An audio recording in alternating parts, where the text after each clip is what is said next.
नमस्कार, स्वागत है आप सभी का हमारी खास पेशकश लोकतंत्र में। आपके साथ मैं हूं घनश्याम उपाध्याय। लोकतंत्र में आज बात होगी नंदीग्राम के संग्राम की, बंगाल के चुनावी घमासान की, दूसरे चरण में 30 सीटों पर होने वाले चुनाव की। दूसरे चरण में वैसे तो 171 उम्मीदवार ताल ठोक रहे हैं, लेकिन नंदीग्राम की गूंज दूर दूर तक सुनाई दे रही है। नंदीग्राम में एक तरफ ममता है तो दूसरी तरफ उन्हीं के करीबी रहे शुभेंदु अधिकारी, दोनों एक दूसरे को चुनौती दे रहे हैं, गरज रहे हैं, बरस रहे हैं। बीजेपी ने नंदीग्राम में पूरी ताकत झोंकी है। ममता ने भी अपना ज्यादा वक्त नंदीग्राम में ही बिताया। दरअसल दूसरे चरण में शुभेंदु अधिकारी की साख दांव पर है, क्योंकि उनके गढ़ में चुनाव होना है। शुभेंदु को खुद भी जीतना है और ज्यादा से ज्यादा सीटें जितवानी भी हैं। पूर्व और पश्चिम मेदिनीपुर जिलों में 18 सीटें हैं। इन जिलों में अधिकारी परिवार का दबदबा माना जाता है। दूसरे चरण में जहां चुनाव होंगे, वहां 2016 के विधानसभा चुनाव में टीएमसी ने क्लीन स्वीप किया था, लेकिन 2019 के लोकसभा चुनाव में बीजेपी ने हवा का रुख बदल दिया था। बीजेपी ने यहां 18 सीटों पर बढ़त बनाई थी, यानी इस बार बीजेपी टीएमसी के लिए बड़ी चुनौती है। पूर्व और पश्चिम मेदिनीपुर जिले में 18 सीटें आती हैं। नंदीग्राम आंदोलन को हथियार बनाकर ममता बनर्जी ने 34 साल पुरानी वाम मोर्चा सरकार को हटाया था। उस समय ममता बनर्जी के सिपाही शुभेंदु अधिकारी थे, जो आज उन्हीं के खिलाफ लड़ रही हैं। नंदीग्राम में किसका पलड़ा रहेगा भारी? क्या बीजेपी है वास्तव में बड़ी चुनौती? क्या बंगाल की सियासत बड़ी करवट लेने वाली है? किसके वादों में कितना दम है? किसके साथ है चुनावी समीकरण? आज करेंगे पड़ताल इसी पर, लेकिन उससे पहले एक रिपोर्ट आपको दिखाते हैं।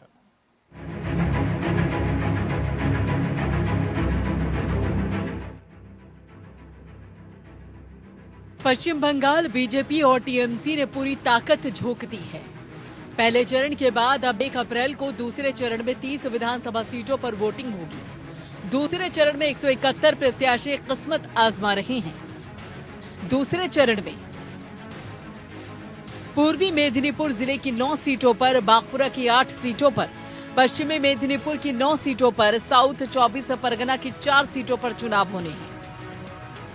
बंगाल में टीएमसी की साख दांव पर है। जिन 30 विधानसभा सीटों पर 1 अप्रैल को मतदान होगा, पिछले चुनाव में इस इलाके में टीएमसी ने क्लीन स्वीप किया था, लेकिन 2019 के लोकसभा चुनाव में मतदान की तस्वीर बदल गई थी। बीजेपी ने 18 पर बढ़त हासिल की है, जबकि टीएमसी केवल 12 पर ही बढ़त हासिल कर पाई थी। नंदीग्राम बंगाल की सबसे हाई प्रोफाइल सीट मानी जा रही है। यहाँ से मुख्यमंत्री ममता बनर्जी और बीजेपी से शुभेंदु अधिकारी आमने सामने हैं। यही नहीं, दूसरे चरण में शुभेंदु अधिकारी की साख भी दांव पर है, क्योंकि उनके गढ़ में चुनाव होने हैं। नंदीग्राम सीट जीतने के लिए ममता भी कोई कोर कसर नहीं छोड़ रही। दूसरे चरण के प्रचार के लिए अंतिम दिन बीजेपी और टीएमसी ने पूरी ताकत झोंक दी। अमित शाह ने रोड शो किया तो ममता ने पैदल मार्च कर अपनी ताकत का एहसास कराया। और मैंने कहा था कि भारतीय जनता पार्टी और आसाम गण परिषद का सरकार बनाकर दीजिए, हम आतंकवाद मुक्त आसाम बनाकर आपको देंगे। मैंने कहा था कि भारतीय जनता पार्टी की सरकार नरेंद्र मोदी के नेतृत्व में बनाइए, हम आंदोलन मुक्त आसाम बनाकर देंगे। बंगाल के मेदिनीपुर के कांथी में पीएम मोदी ने भी चुनावी रैली की थी। नंदीग्राम के साथ ही कई अहम विधानसभा सीट है, जिन पर सभी की नजरें टिकी हुई हैं। डोबरा से 2 पूर्व आईपीएस के बीच जंग होने वाली है। बीजेपी ने डेबरा से पूर्व आईपीएस अधिकारी भारती घोष को, टीएमसी ने पूर्व आईपीएस अधिकारी हुमायूं कबीर को टिकट दिया है। साबंग में टीएमसी के हैवीवेट उम्मीदवार मानस भुइयां हैं। बीजेपी ने टीएमसी से बीजेपी में आए अमूल्य माजती को उतारा है। दूसरे चरण में शुभेंदु अधिकारी पर बहुत कुछ निर्भर है। पूर्व व पश्चिम मेदिनीपुर जिलों में 18 सीटें हैं। इन जिलों में अधिकारी परिवार का दबदबा है। बीजेपी गंगा सागर के जरिए हिंदू मतदाताओं को साधने की कोशिश कर रही है। गंगा सागर के दौरे के दौरान अमित शाह ने वादा किया था कि अगर बीजेपी की सरकार बनेगी तो गंगा सागर को अंतर्राष्ट्रीय पर्यटन सर्किट में शामिल किया जाएगा। वहीं इनकम्बेंसी फैक्टर से मुकाबला करने के लिए टीएमसी ने नए चेहरों को ज्यादा तवज्जो दी। ममता बनर्जी ने अधिक महिला उम्मीदवारों को टिकट दिया। ममता बनर्जी अपने सभाओं में पेट्रोल, डीजल और रसोई गैस के दामों को लेकर मोदी सरकार पर निशाना साध रही हैं। जानकारों का मानना है कि बांकुड़ा जिले में बीजेपी को बढ़त दिख रही है, जबकि दक्षिण 24 परगना जिले में टीएमसी मजबूत स्थिति में है। पूर्व और पश्चिम मेदिनीपुर जिले में दोनों खेमों के बीच कांटे की टक्कर होने की संभावना है। Bureau report. तो आज नंदीग्राम की सियासत को समझने की कोशिश करेंगे। इस सीट पे मचे घमासान को समझने का प्रयास होगा। मेरे साथ बेहद खास मेहमान जुड़ रहे हैं, परिचय मैं आपका करा दूं। मेरे साथ बीजेपी से बप्पा चैटर्जी जुड़ रहे हैं, मेरे साथ टीएमसी से शोमित घोष हैं, मेरे साथ सीपीआईएम से मेजर मोहम्मद अली शाह हैं और दीपक रस्तोगी सीनियर जर्नलिस्ट मेरे साथ चर्चा का हिस्सा है। आप सभी का बहुत बहुत स्वागत। सबसे पहले शोमित, शुरुआत आप ही से। 30 में से 29 सीटें छोड़ के सिर्फ एक नंदीग्राम पे सिमट कर रह गई ममता बनर्जी। ऐसी घबराहट क्यों थी इस सीट को लेके? नहीं कहा। आज भी तो दीदी कि आज रात को तो दीदी नंदीग्राम में वापस चला जाएंगे, लेकिन उसके पहले आज भी उसने गोहाट पे पॉलिटिकल रैली किया है, आरामबाग में किया है, बहुत सारी जगह पे किया है। तो ठीक है, बिल्कुल ऐसा कोई बात नहीं है कि देखिए नंदीग्राम जो है, नंदीग्राम में दीदी ने जो कहा है कि बाहर से कुछ लोगों को वहां पर लाया गया है, जो भारतीय जनता पार्टी ने लाया है, टीएमसी की तरफ से निर्वाचन commission, election commission of India को भी इसके बारे में बताया गया है कि ये जो हो रहा है ये सही नहीं हो रहा है। आप और कुछ लोग के अरेस्ट भी हो चुका है काल रात को, जो बाहर वाले थे, ठीक है, बाहर से यूपी से उन लोगों को लाया गया था, वहां पर लोग रहते थे। अब जो टेंशन जो बात कर रहे हैं वो टेंशन तो अब सीधे दिखा रहा है शुभेंदु अधिकारी। और घनश्याम जी, आप एक बात बताए पहले जब आप शुरू किए, उस पर आपने बताया कि शुभेंदु अधिकारी का अपना लैंड, वो अपना लैंड का नहीं है, वो नंदीग्राम का कुछ नहीं है, वो काशी में रहते हैं। अच्छा, ठीक है, नंदीग्राम का भूमिपुत्र वो नहीं है। नंदीग्राम का भूमिपुत्र उनका फादर शिशिर अधिकारी था ना, तो वो खुद है। दूसरा बात ये है, आपने कहा है जो आप टैली भी दिखाया है, आपने देखा है कि 2016 के इलेक्शन में टीएमसी वहां पर अच्छा रिजल्ट किया था, लेकिन 2019 के इलेक्शन में टीएमसी उतना अच्छा रिजल्ट नहीं कर पाया। उस वक्त उस जो रीजियन था, उस रीजियन तो ममता बनर्जी खुद देखते नहीं थे, वो तो वो एक परिवार के हाथों में दिया गया था। वो है शुभेंदु अधिकारी का परिवार, अधिकारी परिवार। उनका फादर एमपी, उनका भाई एमपी, उनका और एक भाई चेयरमैन, ऐसे पूरी फैमिली अधिकारी परिवार के हाथ में टोटल पूर्व और पश्चिम मेदिनीपुर दिया गया था। और आपका रिपोर्ट के मुताबिक ही है, और इलेक्शन के रिजल्ट भी अगर आप देखेंगे 2019 का, आप देख सकते हो कि वहां पर बीजेपी 2016 से ज्यादा अच्छा रिजल्ट किया था, राइट। तो अगर आप देखेंगे कि उसके बाद शुभेंदु अधिकारी उस वक्त था, टीएमसी में ही था, टीएमसी का लीडर था, उसके बावजूद भी उस जगह पे भारतीय जनता पार्टी का रिजल्ट अच्छा हुआ। ठीक है, ये टीएमसी का इंटरनल इन्वेस्टिगेशन से भी आ रहा था, और इसमें कोई इन्वेस्टिगेशन वाली बात है ही नहीं, क्योंकि शुभेंदु जी ने तो खुद कह दिया है ओपन रैली में कि 2014 से मेरे साथ अमित शाह जी की, तब की अमित शाह जी होम मिनिस्टर नहीं था, बीजेपी का अध्यक्ष। उस समय से मेरा साथ रिश्ता बहुत अच्छा है, मेरा पितृतुल्य है। तो ये तो एक कॉन्स्पिरेसी था। ठीक है शोभित, ठीक है, आपने अपना पॉइंट क्लियर कर दिया। ठीक है, आप मेरे साथ रहिए। बप्पा चैटर्जी भी मेरे साथ हैं। बप्पा जी, असल में बीजेपी ने हर एक दरवाजा खटखटाया, जय श्री राम नारे के साथ शंखनाद के बीच। असल में नंदीग्राम में जो प्रचार बीजेपी ने किया है उसको लेकर कितनी आशाएं हैं, क्योंकि ममता बनर्जी तो वहां पे जोर लगाए हुए हैं। दीदी और बाकी 29 सीट पे फोकस नहीं कर रही हैं, वो अभी अपना ही एक सीट बचाने का चक्कर में लगी हुई है। बीजेपी अपना जो काम है प्रचार प्रसार का वो चला रही है, लेकिन सही मायने पे जो परिस्थिति है बंगाल, ये बंगाल की जनता तृणमूल कांग्रेस सरकार से निजात चाहती है। इसका कारण क्या है? इसका मूल कारण ये है कि तृणमूल ने वादा किया था, जब ये लोग 10 साल पहले सरकार में आए थे, ये लोगों ने वादा किया था बंगाल की जनता के साथ कि कोलकाता को लंदन बनाएंगे। ये लोग बोले थे दार्जिलिंग को स्विट्जरलैंड बनाएंगे। ये लोग बोले थे हर साल टेट होगा।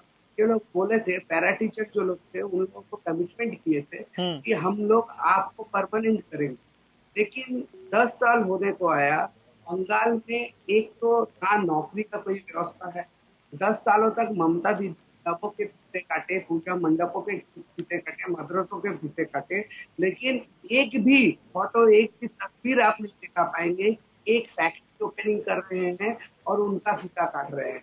तो बंगाल में ये जो परिस्थिति है, झूठ का निंदा तृणमूल कांग्रेस जो फैला के रखते थे, और साथ में डिवाइड एंड रूल का जो कॉन्सेप्ट ये लोग चला रहे थे, एक विशेष धर्म वर्ग को हम इंप्लीमेंट करके, उन लोगों का शोषण करके, और बाकी जो मेजोरिटी है उन लोगों का शोषण करके हम लोग सत्ता में पकड़े रहेंगे, क्योंकि वो समझ रहे थे कि 30% अच्छा, वोट सिर्फ हमारे टीएमसी को कोस के काम चल अपने जाएगा संसद बप्पा? क्या सिर्फ टीएमसी को कोस के काम चल जाएगा? टीएमसी सरकार में है, टीएमसी सरकार में है, उसको बोलने का अधिकार तो है। उन्होंने जो वादा किया था वो अगर पूरा नहीं कर पाएंगे, सिर्फ सरकार में तो नहीं है, उनके लिए पिछले तो 10 साल से सरकार में है, ये भी बताइए ना। जी, वो वही बता रहा हूँ कि जब वो 10 साल से सरकार में है तो उनको ही तो ये सवाल पूछा जाएगा कि बंगाल में चावल चोरी क्यों होता है, बंगाल में आम्फान का जो पैसा भेजा जाता है उसका आप हिसाब नहीं देते हो, आम्फान का तिरपाल तक आप लोग चुरा लेते हो, कोरोना वैक्सीन आप लोग, कोरोना के लिए जो वैक्सीन आता है आपके नेता मंत्री से लेके पंचायत के प्रधान तक वो कोरोना वैक्सीन जो फ्रंटलाइनर है उनसे ठीक है। तो बप्पा मुझे ये बताइए, जब तीसरे चरण की असल में कैंपेनिंग हो रही थी, बप्पा जय चटर्जी मुझे ये बताइए, दूसरे चरण के लिए जब कैंपेनिंग हो रही थी तो शुरुआत तो चिटफंड से की, टोलाबाजी से की, कटमनी से की, लेकिन धीरे धीरे ये मुद्दे गौड़ हो गए, माइनर हो गए और आपकी बातों में शुमार होने लगा मिनी पाकिस्तान, जिहादियों से अगर बचाना है तो बीजेपी को लाइए, बेगम होने लगी बात, फूफी होने पर लगी बात, खाला का जिक्र होने लगा। ये असल में डाइवर्ट क्यों हो गई कैंपेनिंग? डाइवर्ट इसलिए हो गया है कि हम लोग अपने मुद्दे से डाइवर्ट नहीं हुए हैं, यहाँ पर ही दीदी विषय को डाइवर्ट कर दिया है। क्योंकि देखिए मजा का बात, जहाँ उनको मुस्लिम वोट दिखता है वो वहाँ पर ही हिजाब पहन के नमाज पढ़ने लगती है, और अभी नंदीग्राम में हिंदू वोटर को रिझाना है। अभी जो राम नाम से उनको परहेज था, राम नाम से कीर्ति थी, अभी देखिए नंदीग्राम के हर मंच पे वो हरि कीर्तन करवा रही है, अभी हर मंदिर घूम रही। तो ये मंदिर का राजनीति, मस्जिद का राजनीति। और आज देखिए बंगाल का एक बहुत बड़ा समस्या है घुसपैठ, बंगाल का बहुत बड़ा समस्या है कि रोहिंग्या को बंगाल सरकार दामाद बना के रखी हुई है। तो ये जो मेजर प्रॉब्लम है जिसमें हम बंगाल के जो जनता है वो वंचित रहते हैं। ठीक है पप्पा, ठीक है, आपने अपनी बात क्लियर की। मेजर मोहम्मद अली शाह मेरे साथ हैं, आ रहा हूँ शोमित आपके पास आऊंगा। मेजर मोहम्मद अली शाह, असल में नंदीग्राम को लेके धड़कनें कितनी बड़ी हुई हैं? हालांकि आपकी धड़कनें कितनी बड़ी या नहीं बड़ी ये समझ में नहीं आया, क्योंकि आपके यहाँ से कोई बिग शॉट, बिग प्लेयर मैदान में नहीं दिखाई दिया कैंपेनिंग के दौरान। देखिए, मैं पहले बहुत ही अच्छे तरीके से स्पष्ट कर दूं। आज से 10 साल बनर्जी 2011 में जब आई थी, 2 मुद्दों पे आई थी, ठीक है। पहली बात जो थी वो था, एक तो सिंगूर प्लांट जो नैनो का किया था उन्होंने, यहाँ पे नैनो का प्लांट नहीं थी। दूसरी बात थी नंदीग्राम में 11 मार्च 2007 को पुलिस फायरिंग हुई थी जिसमें 14 लोग मर गए थे उसमें। और ममता बनर्जी उस टाइम पे उन्होंने तब सिंगापुर, ये इंडोनेशिया की कंपनी थी संदीप ब्रदर्स की, जो प्राइवेट कंपनी वहां पे लगाने का वहां पे बात हो रही थी। तो ममता बनर्जी इन 2 मुद्दों पे पावर में आई थी। पावर में आने के बाद इन्होंने 5 लाख रुपए कॉम्पिटिशन भी दिए, नौकरियां भी लगाई, जो लोग मारे गए थे, लेकिन अपने वादों पे ये अटल नहीं रही। तो लोग उनका जानते हैं। आप मुझे मेजर मोहम्मद अली शाह ये बताइए, तीसरे चरण की कैंपेनिंग में आपने बड़ा क्या किया? आप पूरे सिनेरियो में क्यों नजर नहीं आए? उसके बाद वो कांग्रेस के कंधों पे चढ़कर में पावर में आई थी, आप ये याद रखिए। और बाद में कांग्रेस को इन्होंने दूर फेंका। अब जो संयुक्ता मोर्चा है, इसमें जो सिद्दीकी साहब के जो भाई हैं वो नंदीग्राम से खड़े होने वाले थे शुरू में, लेकिन संयुक्ता मोर्चा कोई भाई बंधु उसमें यकीन नहीं करता है। जैसे कि ममता बनर्जी अभिषेक बनर्जी को प्रमोट करने में लगी है, अमित शाह जी ने भी बोला है, वहां पे तो उनके बात रखता हूँ कि वो चीफ मिनिस्टर कम, लेकिन अपने भतीजे को अभिषेक बनर्जी को प्रमोट करने में लग जाती है। ठीक, ये डिस्टर्ब अभी थोड़ी काम है, मैं ठीक कराता हूँ। डिस्टर्ब अभी काम में। अच्छा, आप बोलिए, मैं आपकी आवाज ठीक कराता हूँ, बोलिए आप। अच्छा, तो ममता बनर्जी जो आई थी जब पावर में, इन मुद्दों पे आई थी। अब लोग समझ चुके हैं, अब लोग जान गए हैं 10 साल की राजनीति काफी होती है। और टीएमसी और बीजेपी जो है वो आपस में कीचड़ उछालने में लगी हुई है। अब आप कहते हैं हम सीपीआईएम कहीं भी नजर नहीं आ रही। क्यों नजर नहीं आ रही? इसलिए क्योंकि अपना काम खामोशी से कर रहे हैं, बिना कोई जात पात के। अभी जो मीनाक्षी मुखर्जी है जो कल ही वहां पे एक रैली निकली वहां पे, और संयुक्ता मोर्चा की रैली थी। अब जो वहां पे मीनाक्षी मुखर्जी हैं, उनकी देखिए आप, उनका कोई ऐसा कोई कनेक्शन नहीं है, कोई अंकल आंटी दीदी भैया नहीं है, लेकिन वो अपने बलबूते अपने दम पे वहां से वो खड़ी हो रही हैं। और मैं बता रहा हूँ लेकिन आपको, कांग्रेस के तो जो बड़े चेहरे हैं ना जो आ सकते थे। राहुल गांधी कहां रह गए, प्रियंका गांधी कहां रह गई, वो क्यों नहीं दिखाई दिए? भाई इसके बारे में हम आपको क्या बोले, वो आप हमसे बेहतर जानेंगे एक तरीके से कि राहुल गांधी प्रियंका गांधी कहाँ रह गए थे, वो क्यों नहीं दिखाई दिए। बताइए ना मुझे। अरे सर, आप उनके साथ हैं कि नहीं है? नहीं, मैं आपको ये बात जरूर कह दूं कि जो सीपीआईएम जो है, संयुक्त मोर्चा, जो इंडियन सेक्युलर फ्रंट, कांग्रेस एक साथ जुड़ के जो लड़ने वाली है, वो बीजेपी को तो आने नहीं देंगे। पहली बात तो ये है। अब ममता बनर्जी जो है वो जोर शोर लगा रही है। पहले उन्होंने क्या कहा था, पहले अब आपको मेजर मोहम्मद अली शाह, आपको टीएमसी के बारे में सारा पता है, आपको बीजेपी के बारे में सारा पता है, लेकिन कांग्रेस के बड़े चेहरे आपकी कैंपेनिंग के लिए सेकंड फेज में नहीं आए, वो आपको नहीं पता है। सर ये तो अजीब सी बात है। अपने घर का पता नहीं है, जिनके साथ चुनाव लड़ रहे हैं उनके बारे में पता नहीं है। वो इस हद तक भी गिर चुकी हैं। वो बोलती है कभी कि भी वो पुलिस तो कहा कि पुलिस फायरिंग हुई थी, और उस टाइम पे सीपीआईएम जो 34 साल की वहां पे सत्ता में थी, बाद में बोलती है कि नहीं, ये पुलिस की वर्दी पहन के कुछ लोग ऐसे घुस आए।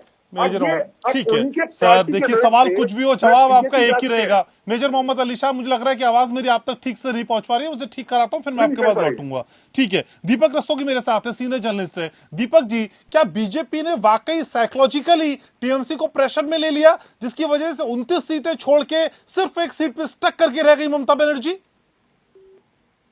ममता बनर्जी वहाँ पिछले 4 दिन से डटी हुई है, और ये जो आखिरी दिन था जब चुनाव प्रचार कल खत्म हो गया, तो आज वो हुगली में 2 जगह उन्होंने जनसभाएं की। तो एज ए कैंडिडेट अगर ये देखा जाए तो वो 4 दिन से सिर्फ वहाँ डटी हुई है, और वो 4 दिन से डटे रहना उनके लिए जरूरी भी था। जरूरी इसलिए था कि उनके 2 प्रमुख सिपाहसलार, एक जो है वो लालगढ़ से फ्री होने वाले थे चक्रधर महतो, जैसे ही वो लालगढ़ के चुनाव के बाद फ्री हुए, उनको एनआईए ने पुराने एक मामले में अरेस्ट कर लिया।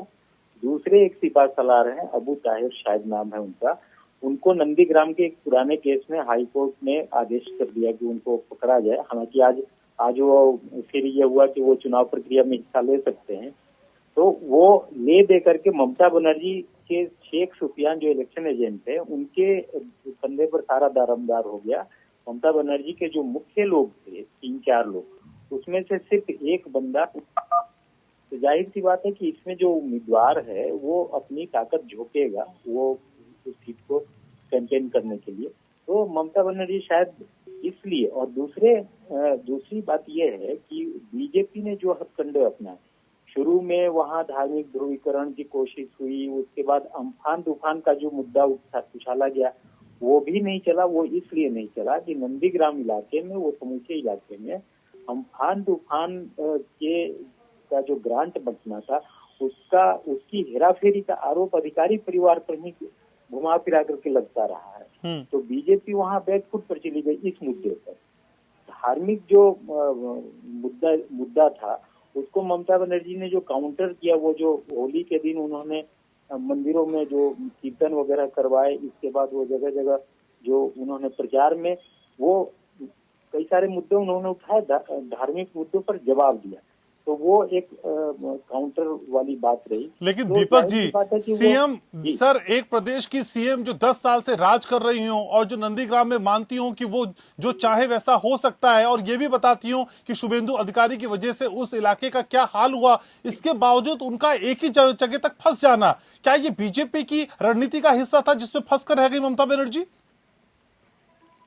मैं उसी बात पर आ रहा हूँ। मैं उस पर ये कहना चाह रहा हूँ कि अब जो है पिछले 4 दिनों में ममता बनर्जी ने वहाँ को और जनसभाएं करके जो मुद्दे उठाए, उससे उन्होंने शुभेंदु के जो मुद्दे थे उसको शुभेंदु एक तरह से वो जवाब देते नजर आ रहे हैं। बीजेपी ने वहाँ भीड़ अच्छी खासी जुटाई है। आज देखिए, यह जो सारे बूथों को संवेदनशील घोषित किया गया है, पूरे नंदीग्राम में संवेदनशील के अलावा पूरे नंदीग्राम में 144 धारा जो लगाई गई, उसके बाद ममता बनर्जी ने जो चिट्ठी लिखी तमाम विपक्षी दलों की, तो एज ए चीफ मिनिस्टर उनको ये लगा कि वो प्रेस्टीज सीट रही बंगाल की, नंदीग्राम को उन्होंने प्रेस्टीज ममता ने बना लिया, साथ में बीजेपी ने भी बना लिया। यहाँ ये देखिए कि जिस शुभेंदु अधिकारी को 52-54 सीटों से लेकर के 60 सीटों का दावेदार माना जा रहा था। तृणमूल कांग्रेस में उन्होंने डिमांड रखी थी कि मुझे 52-54 सीटें मेरे कैंडिडेट्स को मिलनी चाहिए, जिसके आधार पर उनका ईगो टसल हुआ और उन्होंने पार्टी छोड़ी। बीजेपी ने उनको, उनके लोगों को 52-54 सीटों पर उनके कैंडिडेट्स दिए या नहीं दिए ये दीगर बात है, लेकिन आप ये देखिए कि शुभेंदु अधिकारी जो पूरे उस कई जिलों में घूमने वाले थे, प्रचार करने वाले थे, पिछले जब से चुनाव घोषित हुआ है, बीजेपी के तमाम बड़े नेता और सारे इवन शुभेंदु अधिकारी सारे लोग नंदीग्राम में सिमट करके रह गए हैं। तो ये जो प्रेस्टीज वार है, ये प्रेस्टीज वार दोनों तरफ से है। मैं ये कहना चाह रहा हूँ, ये सिर्फ बीजेपी ने ममता को फंसा दिया या ममता ने बीजेपी को फंसा दिया, ये मामला नहीं है। मामला ये है कि ये दोनों के लिए प्रतिष्ठा का लड़ाई, प्रतिष्ठा की सीट बन गई है नंदीग्राम। लेकिन सर, आपको नहीं लगता कि बीजेपी के पास तो कई ऐसे बड़े चेहरे हैं जिनको वो कैंपेनिंग में उतार के इसको भरपाई कर सकते हैं, लेकिन ममता बनर्जी तो अपने आप में सबसे बड़ा चेहरा है, उसके अलावा कोई दिखाई नहीं देता, तो ऐसे में नुकसान किसका ज्यादा होगा सर?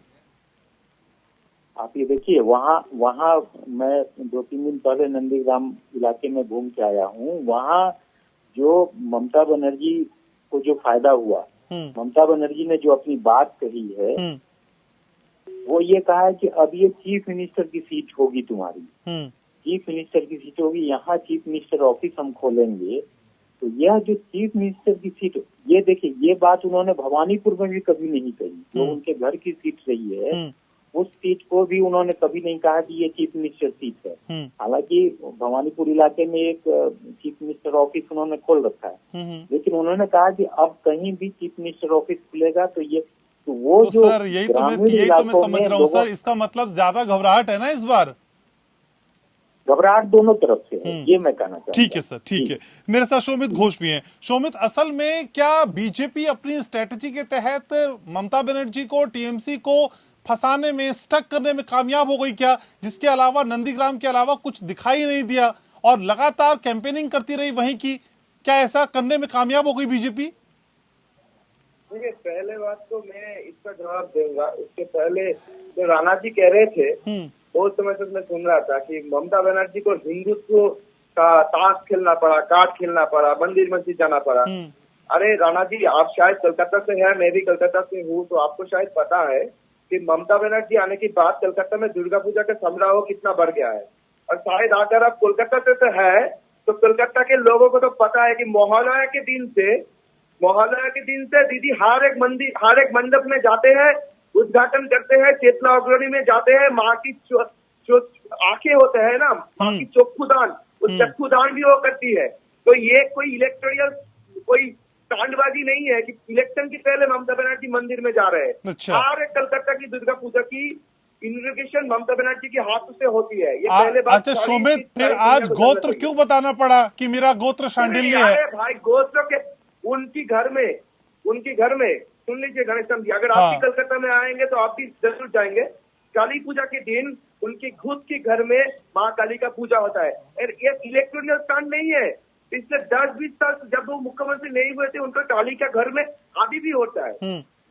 उस समय भी होते थे जब वो रेल मिनिस्टर होता था एनडीए के टाइम पे, उस समय भी होते हैं, इस समय भी होता है। जब अटल बिहारी वाजपेयी ने उस वक्त ममता बनर्जी के घर में आए थे, तब भी उनके घर में काली पूजा होते थे, आज भी अच्छा शोमित, कहीं ऐसा तो नहीं है कि जय श्री राम नारे की खिलाफत करना, मुखालफत करना भारी ना पड़ जाए, इसलिए हर मंच में चंडी पाठ किया गया, हर मंदिर में जाया गया और साथ ही साथ आज अपने गोत्र भी बता दिया? नहीं है गणेश श्याम जी, जय श्री राम नारे से हमारा कोई दिक्कत नहीं है। हम कहते हैं कि हमारी बंगाल में हम महिलाओं को भी उतना ही इज्जत देते हैं जितने मर्यादा पुरुषोत्तम राम को देते हैं। इसलिए हम कहते हैं जय सीताराम। हमारे यहाँ पर हरे कृष्ण हरे राम, ये बंगाल का रिचुअल्स है, कल्चर्स है, ये कल्चर पहले जान लेना चाहिए, ठीक है। और हमारे यहाँ को जो सीपीएम का जो मित्र है, मैं उनको बताना चाहता हूँ, आपने परिवारवाद की बात की है कि ममता बनर्जी तो अपने खुद का भतीजा को प्रमोट कर रहे हैं। मैं उनको बताना चाहता हूँ, मेरा इलाका का सीपीआईएम का तो कैंडिडेट है, उनका नाम है क्या नाम भी तो पता नहीं चलता है, जो भी है कुंडू वो हमारा सीपीआईएम का राणा जी को शायद पता होगा, बंगाल का वोटर है इसलिए उनको पता होगा। आप बंगाल का वोटर नहीं है। ट्रांसपोर्ट मिनिस्टर रंजीत कुंडू, रंजीत कुंडू की बेटी उसको इस बार वोट में शामिल किया गया है, उसको टिकट दिया गया है। ठीक है, ऐसे नहीं ठीक है, बहुत सारे जगह में, शोमित ठीक है, बहुत सारे जगह में दिया गया है। शोमित ठीक है, परिवारवाद शोमित CPM में भी चल रहा है। ठीक है, शोमित। और मेरे साथ बीजेपी से बप्पा चैटर्जी हैं, थोड़ा सा मैं आपको संशोधित कर दूं तो बप्पा जी बोलिए अपनी बात। सुमित भाई सही बोले। मैं भी कोलकाता से ही हूँ। अच्छा लगा कि एक बंगाली लड़का अच्छा हिंदी बोल रहा है, और ये हमारे लिए गर्व की विषय है कि ये लोग हिंदी को भी एक्सेप्ट कर रहे हैं। नहीं तो हिंदी बोलने वाले को तो ये लोग बहिरागत तो बता देते हैं। अब तो मंचों पे भी बोलने लगे हैं, इलेक्शन कैंपेनिंग में हिंदी में बोल रहे हैं सर। अब तो मंचों पे भी बोलने लगे और बाहरी जिनको लगता है वो कई जिनको लगता है कि रविंद्रनाथ टैगोर का जन्मभूमि विश्व भारती में है, अच्छा ठीक है, शोमित एक एक करके बात करते हैं ना, आपको पता है आप तो मेरी डिबेट में आते रहते हैं ना सर, एक एक करके बात करते हैं। बप्पा जी बोलिए। शोभिता को मैं बताना चाहता हूँ, उन्होंने स्वीकार कर लिया कि ममता दीदी पॉलिटिकल स्टंट ही कर रही है, क्योंकि आप लोगों ने दिखाया है, सभी मीडिया चैनल ने दिखाया है कि किस तरह से दुर्गा पूजा बंगाल में नहीं करने दिया जाता है। इसके लिए हाई कोर्ट से परमिशन लेना पड़ता है। दुर्गा पूजा करने के लिए, दुर्गा पूजा का शोभा यात्रा निकालने के लिए हाई कोर्ट से परमिशन लेना पड़ता है। बंगाल में सरस्वती पूजा करने के लिए हाई कोर्ट से परमिशन लेना पड़ता है। और बंगाल में बंगाली शिक्षक, बांग्ला भाषा का शिक्षक मांगने के लिए तारीबीट में छात्र को पुलिस गोली मार सकती है। सुमिता ये सारे मुद्दे नहीं है, ये बंगाल की अस्मिता को टच करने वाली बात है, बंगाल की अस्मिता को संस्कार करने वाली है। शोमित एक एक करके, शोमित ऐसे समझ ही नहीं आ रहा है, शोमित समझ में नहीं आ रहा है कुछ भी, एक एक करके। কথা শোনার একটু ধৈর্য রাখুন দাদা।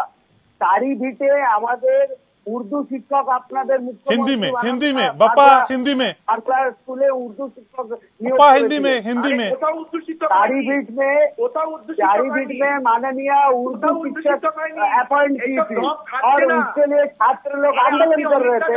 चलिए आप पहले बंगाली से हिंदी में ट्रांसफॉर्म कर लीजिए सर अपने लोगों को, आप पहले बंगाली से हिंदी में बोलिए, तब मैं आपके पास आऊंगा। एक छोटे से ब्रेक के लिए और रुक रहा हूं। सभी खास मेहमान लगातार मेरे साथ बने हुए हैं। लोकतंत्र आप देख रहे हैं, लोकतंत्र में बात बंगाल की सियासत की और खासकर बात नंदीग्राम की। तो लोकतंत्र आप देख रहे हैं, लोकतंत्र में हम बात कर रहे हैं बंगाल की सियासत की। 2 फेज के लिए कैंपेनिंग खत्म हो गई, एक के लिए वोटिंग भी हो गई और अब कल असल में मतदान होना है, लेकिन नंदीग्राम पर सभी की निगाहें टिकी हुई हैं। सभी खास मेहमान लगातार मेरे साथ बने हुए थे। शोमित आप कुछ कहना चाह रहे थे ब्रेक से पहले, बस हिंदी में बोलिएगा प्लीज। हाँ, मैं यही कह रहा था कि जो हमारे यहाँ पर बप्पा जी कह रहे हैं कि पश्चिम बंगाल में दुर्गा पूजा नहीं हो रहा है, और अमित शाह भी ऐसे कहते हैं, कभी कभी मैं देखता हूँ। अमित शाह को मैं याद दिलाना चाहूंगा, इस बार कोलकाता का एक दुर्गा पूजा का बप्पा चैटर्जी ऐसे नहीं, बप्पा जी आप पहली बार मेरे शो में आए सर, हम एक एक करके बातें करते हैं सर। कि पश्चिम बंगाल में दुर्गा पूजा नहीं होता है, तो अमित शाह जी, नड्डा जी और आपके जितने भी कार्यकर्ता है, आप उनको लेकर अष्टमी के दिन मेडेक्स स्क्वायर आना चाहिए। आप नवमी के दिन दुर्गा पूजा में लाइन लगा लीजिए। आप कहते हैं कि कोलकाता में दुर्गा पूजा नहीं होता है, अरे ये बात बंगाल के लोग नहीं सुनते हैं।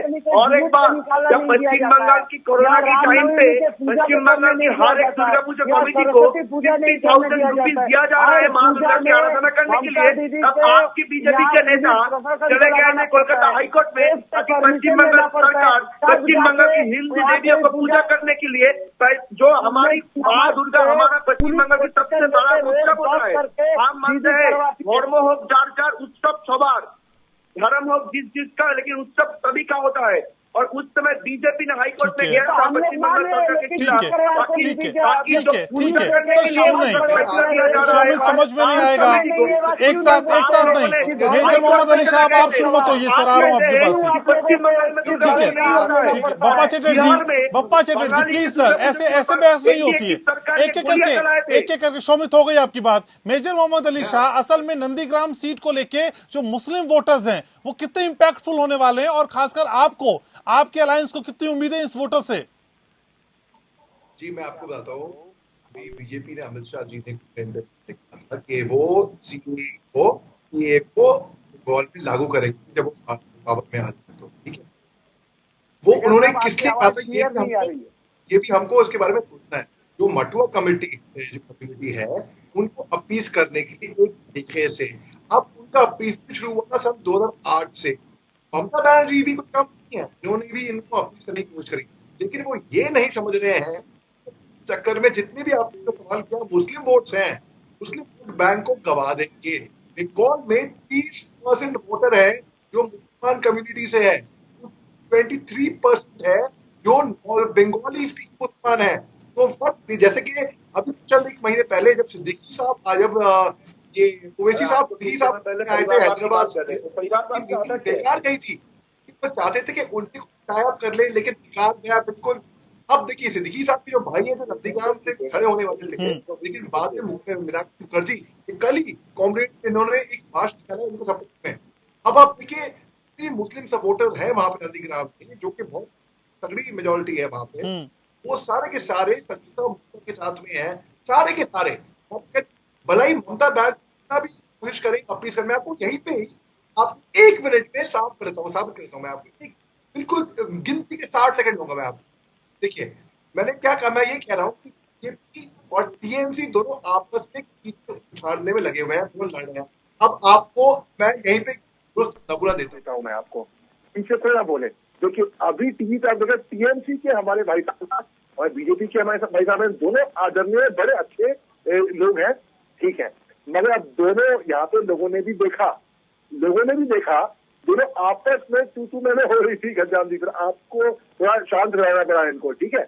हम यहाँ खामोशी से बैठे हुए थे, सुन रहे थे अपना काम, अपना पॉइंट, फैक्ट्स के तहत, के देश के तहत उनके आधार पे मैं डिबेट कर रहा हूँ। और जो भी है जो संयुक्ता मोर्चा है वो केवल अपने progress, education, health care, employment, development, इन चीजों के ऊपर आगे बढ़ रही है। कब बताएंगे सर? आप बताते हुए दिखते नहीं ना मेजर मोहम्मद अली शाह। इन बातों को छुपा के किसके लिए रखा हुआ है सर? बताना पड़ेगा लोगों को, बाहर निकलना पड़ेगा, कैंपेनिंग करनी पड़ेगी, इस जंग में आना तो पड़ेगा ना आपको। आप भले ही शांति से काम करना चाहें, लेकिन शांति से लोगों तक अपनी बात तो पहुंचाएं। नहीं, आपकी बात काफी हद तक सही है, इसमें मैं गलत नहीं मान रहा हूँ, लेकिन ये समझदारी की बात है कि बंगाल के लोग पुष्टिकरण की राजनीति में यकीन नहीं रखते हैं, वो डाइवर्सिव पॉलिटिक्स में यकीन नहीं रखते हैं। उनको दिख रहा है कौन खामोशी से काम कर रहा है। अभी मैं आपको फिर से 30 सेकंड में एक चीज बोलूंगा, अगर आपकी इजाजत हो तो। मैंने कहा था पिछले मरतबा, मैंने कहा था आपने कहा कि आप फिर से उनका प्रचार कर रहे हैं। मैं डॉक्टर फवाद हलीम सीपीआईएम के वरिष्ठ नेता है, उनका उदाहरण बार बार देता हूँ मैं, किस लिए?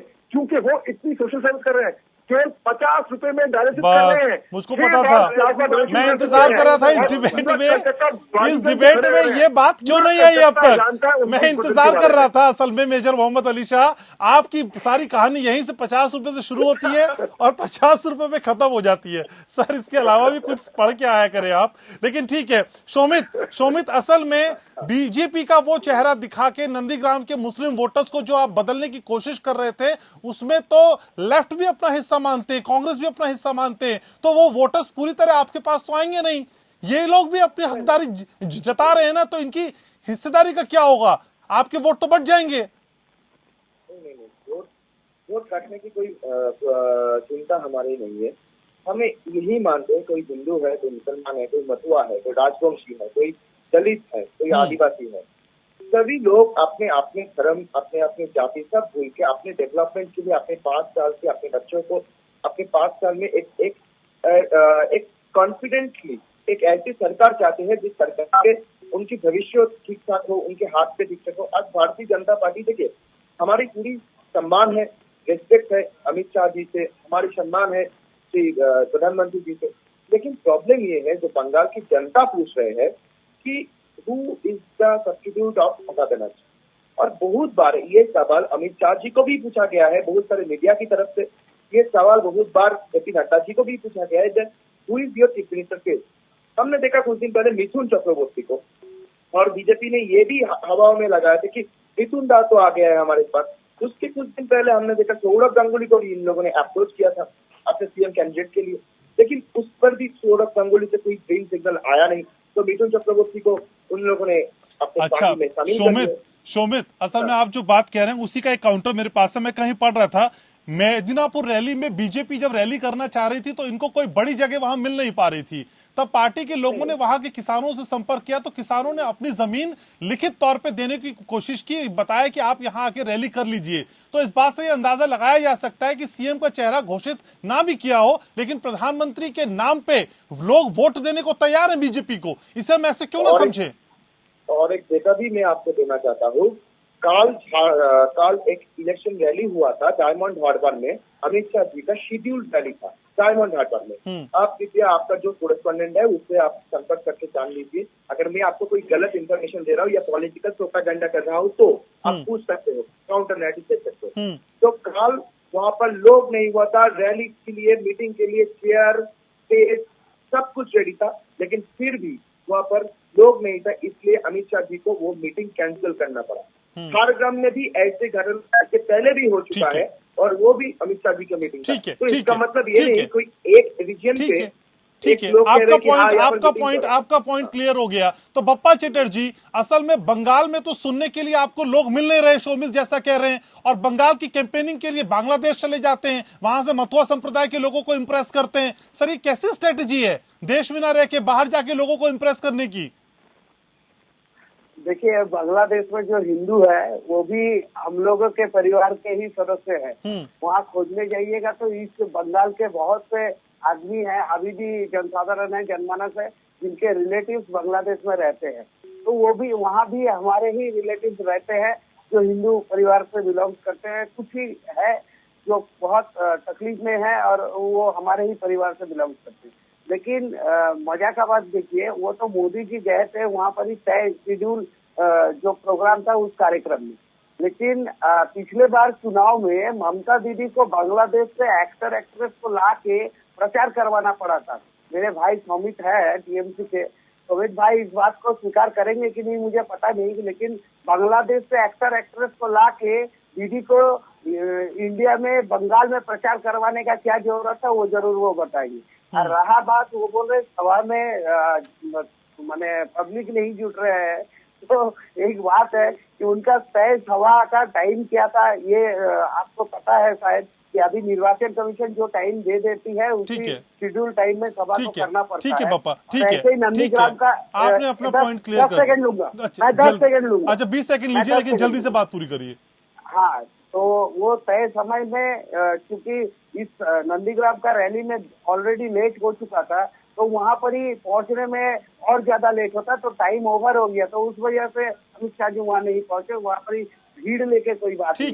ठीक है। मेरा सवाल मेजर साहब पे है, मेजर साहब एक चीज आप बताइए कि आज अगर जरूरत पड़े, आपकी जो संयुक्त मोर्चा है, ममता दीदी को आज अगर समर्थन की जरूरत पड़े बंगाल में सरकार बनाने के लिए, तो आप लोग संयुक्त मोर्चा का स्टैंड क्या रहेगा, ये विषय में थोड़ा अलग बात करें। ठीक है, इसका जवाब ले लेंगे। मेजर मोहम्मद अली शाह इसका जवाब दीजिएगा, लेकिन उससे पहले सीनियर जर्नलिस्ट दीपक रस्तोगी मेरे साथ जुड़े हुए हैं। दीपक जी, 10 साल तक सीएम रहने वाली ममता का ये बार बार कहना कि मैंने सिंगूर के मुकाबले नंदीग्राम को चुना, सर ये क्या सियासी संदेश देता है असल में?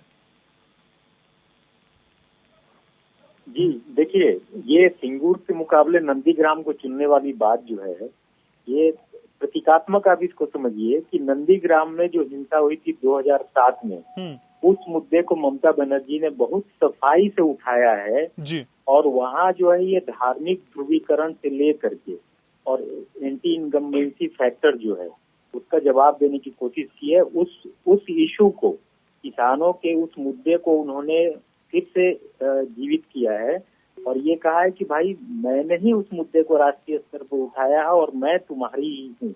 ये उन्होंने नंदीग्राम में ये सिग्नल देने की कोशिश की है। और ये जो मुद्दा उठा दिया 2007 का, जो भूत उठ खड़ा हुआ है वहाँ पर अचानक 2007 की हिंसा का, उस हिंसा के लपेटे में वहाँ स्थानीय स्तर पर ये शुभेंदु कोई जवाब नहीं दे पा रहे हैं कि उनकी क्या भूमिका रही। उन्होंने सिर्फ एक कमेंट उनका आया कि ममता बनर्जी ने उस किताब में, नंदी माँ किताब में सब कुछ लिखा है, उसको पलट के देख लेना चाहिए कि हमारी क्या भूमिका थी, लेकिन वो खुल के नहीं बोल पा रहे हैं।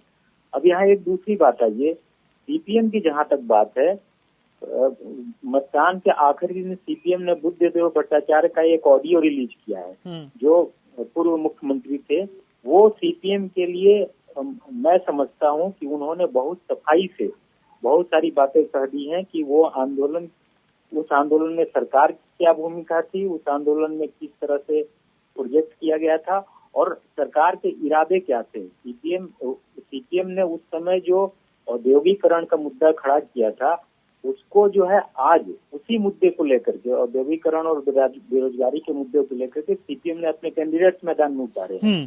तो मैं ये समझता हूँ कि ये जो दो बातें जो वहाँ कह दी गई हैं, एक ममता बनर्जी की ओर से नंदीग्राम के आंदोलन की बात उठा दी गई है और दूसरी ओर से सीपीएम की ओर से जो बुद्धदेव भट्टाचार्य का आरडीए जारी करके बेरोजगारी और औद्योगिकरण का मुद्दा दिया गया है, इसमें जो धार्मिक ध्रुवीकरण की जो कोशिश दिख रही थी या धार्मिक ध्रुवीकरण जो होता दिख रहा था, कोशिश तो मैं नहीं कहूंगा क्योंकि बीजेपी और भी सारे मुद्दे वहाँ उठा रही है, लेकिन जो धार्मिक ध्रुवीकरण जो होता दिख रहा था वो थम गया। ये एक शुभ संकेत कहा जाएगा बंगाल के लिए या पूरे देश के लिए कि राजनीति में ये धार्मिक ध्रुवीकरण का जो रुकना हुआ, वो जो लोगों के बेसिक मुद्दे हैं, रोजगार के, औद्योगिकरण के, शिक्षा के, स्वास्थ्य के, ये सारे मुद्दे अगर हावी होते हैं तो ये अच्छी बात होगी और मुझे लगता है कि नंदीग्राम से ये संकेत गया है। ठीक है सर, ठीक है। मेजर मोहम्मद अली शाह, बप्पा चटर्जी के सवाल का जवाब दीजिए। क्या टीएमसी के सपोर्ट मांगने पे लेफ्ट पार्टीज कांग्रेस और आईएफएस सपोर्ट करेंगी? मुझे लगता नहीं कि करेंगी। अगर करना होता, क्योंकि ममता बनर्जी के पास और कोई ऑप्शन था नहीं, ठीक है।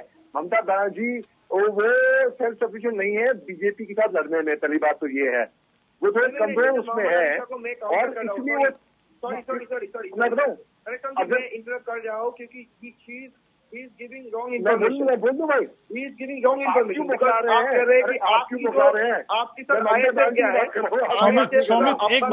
शौमित एक बार बोलने दीजिए सीपीआईएम को कहीं तो बोलने दीजिए सर, कैंपेनिंग भी नहीं कर पा रहे यहाँ तो बोलने दीजिए। बारे में नहीं बोल रहा है, ममता बनर्जी के बारे में बोल रहा हूँ, ठीक है। आप भले ही टीएमसी के हो गए, सुनिए, ठीक है, वो असल में एक बैकफुट में है, उनकी कोई टक्कर नहीं है बीजेपी से लड़ने की। लेकिन जब हम या संयुक्त मोर्चा जब एकजुट हो जाते हैं, left, CPIM, Congress, Indian secular front, पूरी पार्टी एक साथ हो गई है, तब हम मुंह तो जवाब देंगे, मुकाबला देंगे इनको और किसी भी कीमत पे वेस्ट बंगाल को एक तरीके से करप्ट नहीं होने देंगे, उसको हम बिल्कुल साफ स्वच्छ रखेंगे एक तरीके से। और कौन सी पार्टी है देखो बताइए, एक दिल्ली में थी आम आदमी पार्टी जो कि सत्ता में आई, जो कि development, progress, education, health care तो जिन्होंने तवज्जो दिया और वो पार्टी में आई क्योंकि उनको मालूम था कि वहां दिल्ली में अरविंद केजरीवाल अच्छा काम करने वाले हैं, है ना। उसी तरीके से यहाँ पे लोगों को दिख रहा है कि अच्छा काम कौन करने वाला है और अगर उनसे ममता बनर्जी के साथ हाथ जोड़ने की मेजर मोहम्मद अली शाह, आपको तो उखाड़ कर फेंक दिया पश्चिम बंगाल की जनता ने। आप कह रहे हैं हमने अच्छा काम किया, आपने अच्छा काम किया होता तो आप डटे रहते वहां पे।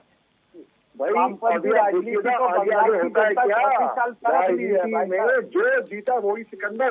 और अभी जैसे कि मोदी साहब ने भी कहा है, प्रधानमंत्री साहब ने भी कहा है, 2 मई और दीदी गई और उन्होंने ये भी बोला था कि ये लेफ्ट का पुनर्जन्म है, तो अब पुनर्जन्म आने वाला है ना। आपने कहा गए उखाड़ फेंका, आपने ऐसा कहा, अब आप देखिए ना कौन आने वाला है वहाँ पे। ठीक है शोमित, ठीक है शोमित घोष, असल में 2011 में ममता बनर्जी 54,000 वोटों से जीती, फिर दोबारा जब चुनाव आए 2016 में, तब वो 25,000 से कम अंतर से वोटों से जीती। यानी 5 साल की एंटी इनकम्बेंसी 25,000 से ज्यादा का नुकसान करा गई। तो इस बार तो 10 साल की एंटी इनकम्बेंसी है, सुपड़ा साफ हो जाएगा इसका मतलब।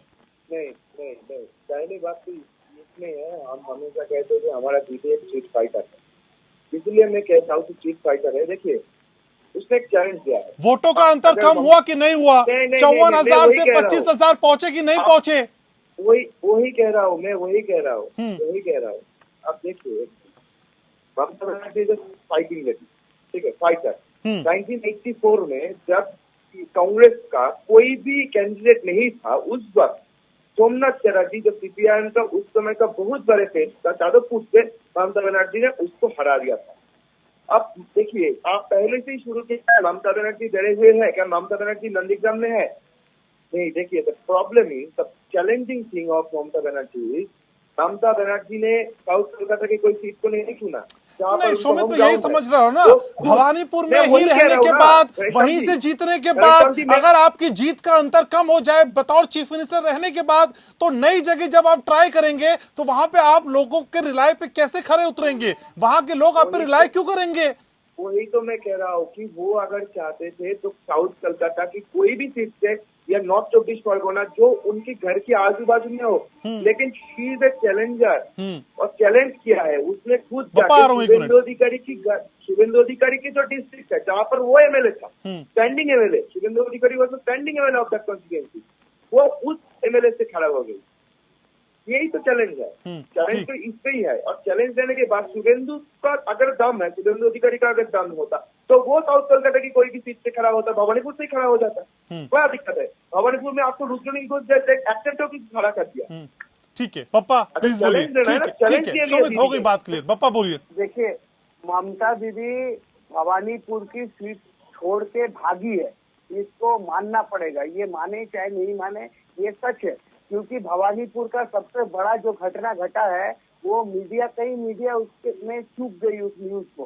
भवानीपुर में जहरीला पानी पी के बहुत सारे बच्चे की डेथ हो गई, बहुत जन की डेथ हो गई। अर्थात एक सीएम भवानीपुर में अपने सीट में स्वच्छ पेयजल नहीं प्रदान करती, वहाँ की आम जनता का देखभाल नहीं कर पाती। और दीदी जानती थी कि अगर भवानीपुर सीट पे वो लड़ेंगी तो जो परिस्थिति उनका होने वाला है वो नंदीग्राम जनता पार्टी का कोई भी लीडर, शोमित एक एक करके लेट हिम कंप्लीट फर्स्ट, एक एक करके। इंटॉलरेंट होने चलबे, इतना इंटॉलरेंट होने से चलेगा क्या दादा? नहीं ठीक है, सरकार है, गला, अरे 140 कार्यकर्ता को आपने कैसे मारते हैं? कल ममता बना के रह रही है नंदीग्राम में, डिस्टेंस में आपके कार्यकर्ता ने गणधर्षण करके एक औरत को मारने की कोशिश की है। आपने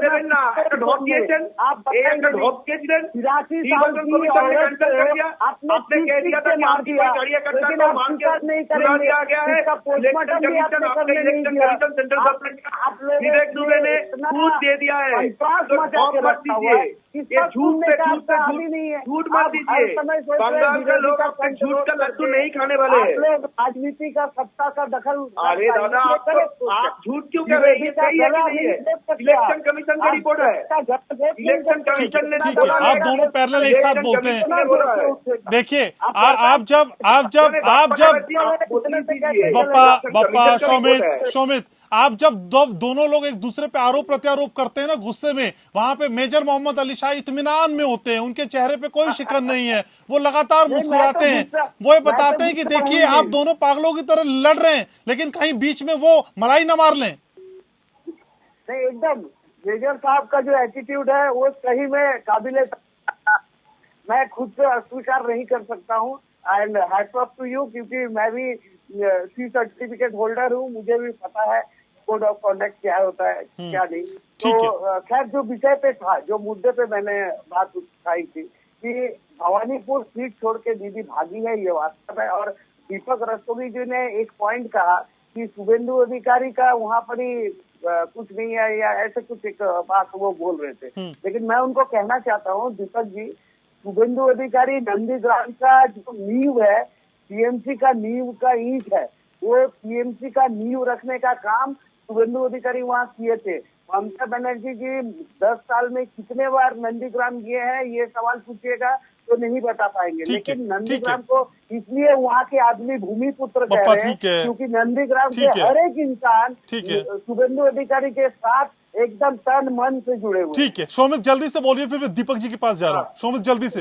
बाप्पा जी ने कह रहे हैं कि नंदीग्राम का भूमिपुत्र और जो भी कह रहे हैं, मैं ये कह रहा हूँ नंदीग्राम का जो आंदोलन हुआ था, जो आंदोलन में एमदादुल था, गोविंद दास था, जो जितने भी सारे लोग था, आज उन लोगों को आपने राइवल बना दिया है। शायद दीपक जी ने वहां पर गए हैं तो उनको बेटर पता चल जाएगा कि वो नंदीग्राम का पूरे आंदोलन में कह रहे हैं कि यहाँ पर जो भी आंदोलन करते थे वो पाकिस्तानी है। यहाँ पर अगर आप लोग टीएमसी को वोट देंगे तो पाकिस्तानी हो जाएंगे। तो उनको ये पता नहीं था दिसंबर 2020 के पहले कि आप पाकिस्तानी लोगों के साथ आंदोलन किए थे 2007 में 14 मार्च में। तो आप कैसे कहेंगे कि हम नंदीग्राम की मूवमेंट किए थे?